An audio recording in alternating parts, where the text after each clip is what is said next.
including in conflicts that perhaps are not central to everyday life in America, but the president has made it a priority to be a peacemaker. And so you've seen us engaged, whether it's Russia, Ukraine, or India and Pakistan. Marco Rubio, speaking from Washington, D.C. on December 20th, underscored the United States' role as a global peacemaker, pointing to its involvement in conflicts such as India, Pakistan, Russia, Ukraine, and Sudan. He credited President Donald Trump for halting the India-Pakistan conflict, a claim Trump has repeated before, and emphasized that the US remains engaged worldwide, even in disputes that don't directly touch American daily life. When I took over Secretary of State, I'll refer you back to the hearings we had in the Senate in January about the role I hope to play. And I believe very strongly this president was elected. One of the reasons why he was elected, very specific things, but one of the reasons why President Trump was elected is sort of an understanding among the American people that our foreign policy was in need of a complete recalibration. A recalibration because the world had dramatically changed. Many of the institutions, policies, assumptions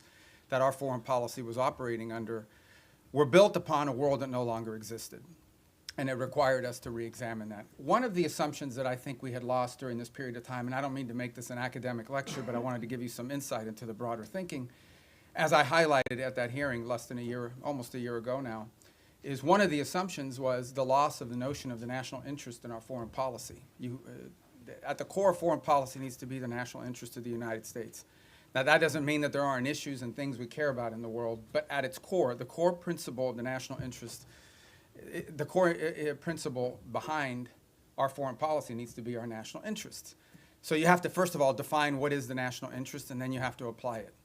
We defined it as we are in favor of foreign policies that make America safer or stronger or more prosperous, hopefully all three, but at least one of those three.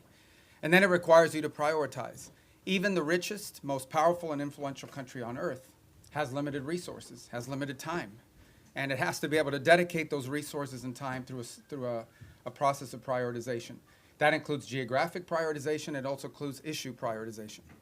And that's what we intend to do here. Then you have to have the mechanisms of foreign policy to deliver on it. In essence, you have to have a Department of State and a National Security Council and all the elements of U.S. foreign policy influence and power to deliver, to identify and then deliver on those priorities. And that's what we've attempted to do here, and I think we're well on our way to doing it. There's more work to be done. There's things we will improve upon.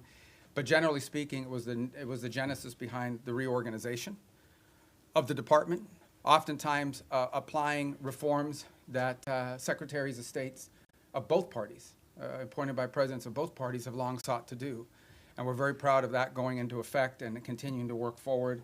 I think we generally avoided, massive disruptions to our operation, although any transition involves some disruption. But we're very happy with the way we empowered our regional bureaus, meaning our embassies and the folks at the desks here behind the regions have become more empowered and having influence over every element of our foreign policy, particularly how it's applied tactically. Foreign aid underneath the umbrella of our broader foreign policy has been an important and dramatic reform. Even in the midst of all that, we remain engaged around the world, including in conflicts that perhaps are not central to everyday life in America, but the president has made it a priority to be a peacemaker. And so you've seen us engaged, whether it's Russia, Ukraine, or India and Pakistan, or Thailand and Cambodia, which is an ongoing challenge, or the tragedy we see now in Sudan, or the potential for further strife in South Sudan and that falling apart. I mean, no matter our Armenia and Azerbaijan, we are always looking for opportunities, if possible, to play the role of a mediator that brings about the avoidance of war or the ending of conflicts. And obviously, in many of these cases, you can get people to the table and agree, and then there's the implementation process. And so we've made progress in many of these, particularly in getting them to agree to certain conditions. Obviously, it's ongoing work to make sure that those are implemented and applied. And some of these, conflicts have deep roots that go back many, many years. But we are prepared to be engaged and helpful in ways that perhaps other nations can't. We've been viewed as indispensable in that regard, and it's a role the president takes great pride in the promotion of peace around the world, and something he deserves a lot of credit for. He is personally engaged in all of this. Obviously, the big one was the situation with Gaza, which again is ongoing. There is now a ceasefire. There's that war is no longer going on at the scale and scope and all other things that were going on before.